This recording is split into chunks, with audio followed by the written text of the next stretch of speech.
this is just a generic. I scrolled to a random page in Le Mort d'Arthur, and I don't know how you're supposed to pronounce that in French. Scroll to a random fucking page in The Death of Arthur, the giant, long as fuck medieval thing. It has no paragraph breaks. It's got no dialogue markers, and I'm just gonna read until I get to the end of wherever this quote, it's not a real paragraph break, but wherever the next pseudo paragraph begins. There's no dialogue, there's no quotation marks, there's nothing. Because the old fuckers didn't have that. Yeah, they didn't have this back then. They didn't have quotation marks back then. Is that one pause. Is that handwritten or was that with the ancient ass printers? This was handwritten. Okay, I was gonna say it was an illuminated manuscript, or maybe not an illuminated manuscript. I'm not sure. Anyways. I don't know. Look it up. Anyways, I'm doing this because we just found an ad by Tor. Is it Tor or are they Reactor now? I think it's Reactor. From an ad from Reactor/Tor Publishing for a sample from Queen Demon by Martha Wells, and it's like, how long was that audio sample? Like less than a minute or so? But it's such fucking garbage, like indecipherable garbage. There was supposed to be dialogue in there, but I could not tell the difference between the dialogue and whatever else the fuck was supposed to be happening. And I can't tell which character's supposed to be talking. So literally just out of fucking spite, I'm just going to read this thing from Le Mort d'Arthur to just show that even if the page itself on Queen Demon is shittily written in terms of separating dialogue, which it most likely is, that's not an excuse for the audiobook reader person to make it fucking ridiculous and impossible to tell the difference between dialogue and prose and whether or not more than one character is speaking, because if you're supposed to be a professional audiobook reader, you're supposed to be better than this shit. I'm not a fucking professional. Anyways, I have different sized font, but according to my ebook reader, this is page 1664 of 4923, and I just scrolled to a random ass fucking spot, so this'll be completely contextless. But anyways, let's go. So Dame Leones departed and came to King Arthur, where she was nobly received, and there she was sore questioned of the king, and of the Queen of Orkney. And she answered, where Sir Gareth was, she could not tell.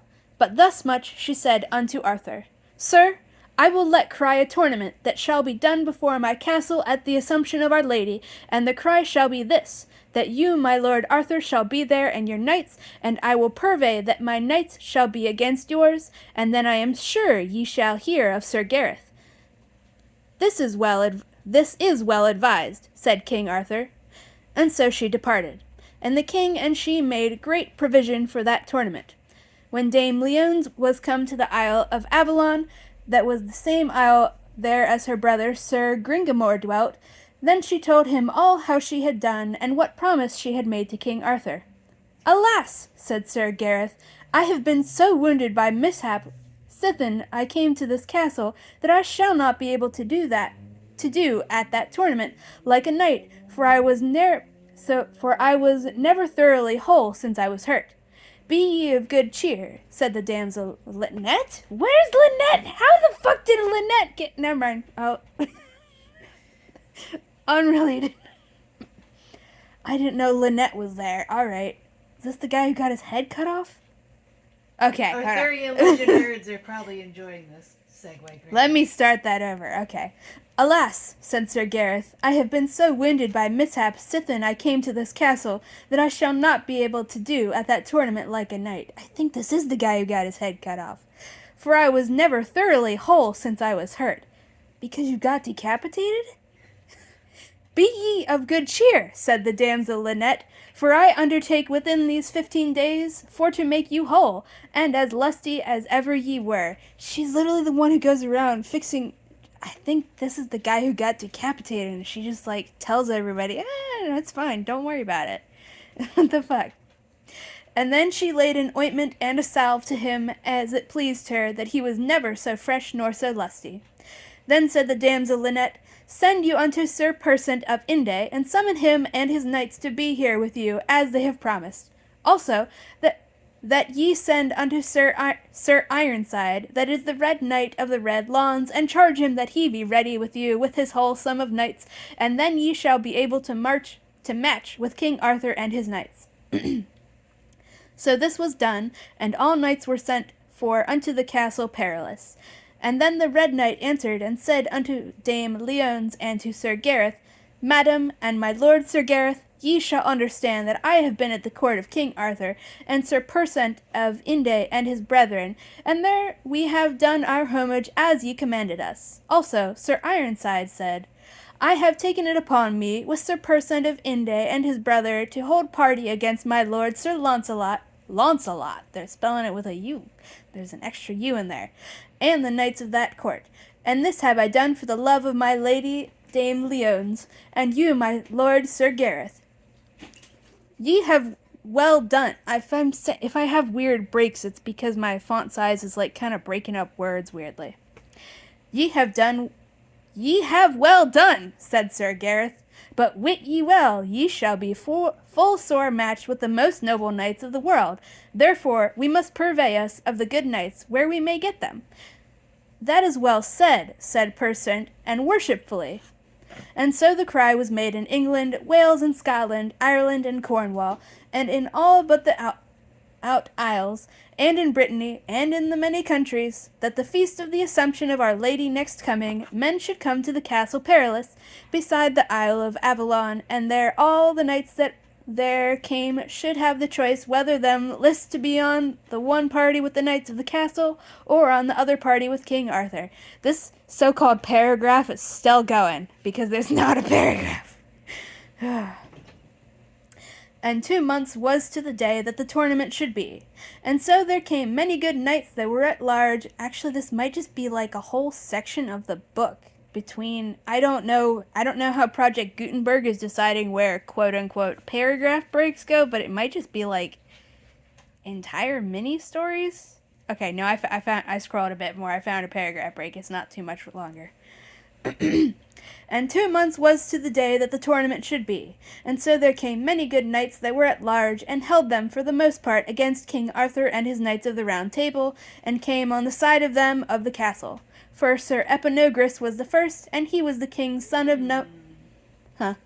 Did it freeze again? Yes. When that thingy fell to 0.9 voltages. What's that? AM. Computer problems. Yeah. So it is a power thing. Yeah. Okay. So, well, now we know. Sucks. Yeah. For Sir Eponogris was the first, and he was the king's son of Northumberland, and Sir Palomides the Saracen was another, and Sir Saphir. I have no idea how to pronounce this guy's name. It's spelled Safere. Saphire. His brother, and Sir Sagwarides, his brother, but they were christened, and he has brothers? Okay, hold on, let me restart that. I did not know he had brothers. Okay. Blah, blah, blah, and Sir Palomides the Saracen was another, and Sir Saphir his brother, and Sir Sagwarides his brother, but they were christened, and Sir Malagreen another, and Sir Brian de la Isles, a noble knight, and Sir Grummerson, a good knight of Scotland. I think this is the part where yeah, it is. This is just the part where 50 million names get listed off. I'm just gonna keep reading it. I had to suffer through this. It's not as bad as it could be. There's another part that's worse. And Sir Carados of the Dolorous Tower, a noble knight, and Sir Turquin his brother, and Sir Arnold and Sir Gauter, two brethren, good knights of Cornwall. There came Sir Tristram de Lyones, and with him Sir Dinadan the Seneschal, and Sir Sadoc. But this Sir Tristram was not at that time knight of the Table Round, but he was one of the best knights of the world. And so all these noble knights accompanied with them the lady of the castle, and with the Red Knight of the Red Lawns. But as for Sir Gareth, he would not take upon him more, but as other men. He would not take upon him more, but as other mean knights. Alright, that's the end of that so-called paragraph, which is not a paragraph, but that's where the paragraph breaks fall. Anyways, so you notice how you could tell when people were talking and who was talking? Because even though the page, like, one character will be speaking, and then there are no quotation marks in this fucking story. There's no paragraph breaks. It's just literally one thing of dialogue leading into another. But you notice how when I was reading it, I made sure to put pauses and different intonations when people are talking so you can tell who's talking, when I wasn't getting distracted by the fact that Lynette happened to be in this thing. I don't know what the fuck's going on with her. She can just heal decapitated people. Anyways, this is the end of the video. Bye-bye.